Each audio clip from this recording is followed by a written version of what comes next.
What do you know about crime in North Carolina? If you ask most people where violent crime is the worst in our state, most people will say big cities. And the usual reason for that is because that's literally been the plot of every movie and TV show we've seen our entire lives, except maybe Ozark. Be ready to have your mind blown? Most of North Carolina's crime burden, where you are much more likely to be the victim of violent crime, is in smaller rural counties. But do not take my word for it. Just look at the official crime stats from the North Carolina State Bureau of Investigation. Here are the most recent full-year homicide rates by county across North Carolina. This is all public information, by the way. This is a Google search away. The county with the highest homicide rate by a big margin in our state was Montgomery County. Bertie, Robeson, Swain, Hertford, Scotland. You have to get down to number 15 on this list before you hit an urban county, and that's Cumberland, and they have a murder rate less than half of those of the top ones. Quit picking on poor little Durham, by the way. They're 20 on this list. And because you're all wondering, Mecklenburg is 40th on this list, and Wake is 60th. Or you could look at the total violent crime rate, which takes into account murder, rape, robbery, and aggravated assault together. Here you get Washington, Robeson, Scotland, Vance, and Lenoir. Now, these are crime rates, which means they are adjusted for population. Of course, there are more absolute counts of crime where more people live. Because more people live there,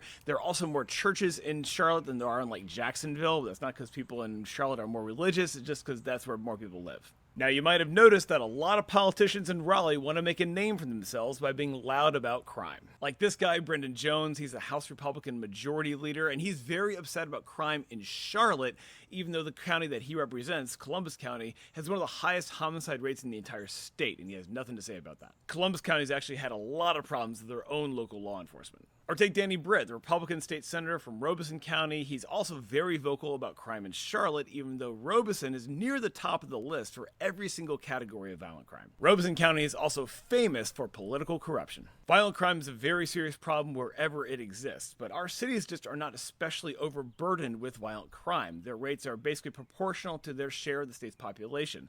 All the places that have disproportionately more violent crime in our state are all rural and low-income counties where law enforcement is stretched very thin. Most people just never hear about violence in Whiteville or Lumberton or Cherokee because big media outlets are all focused on big metro areas because more people live there. Overall rates of violent crime have fallen off a cliff since the 90s, but public perceptions haven't really caught up with that because a lot of politicians like to lie about it.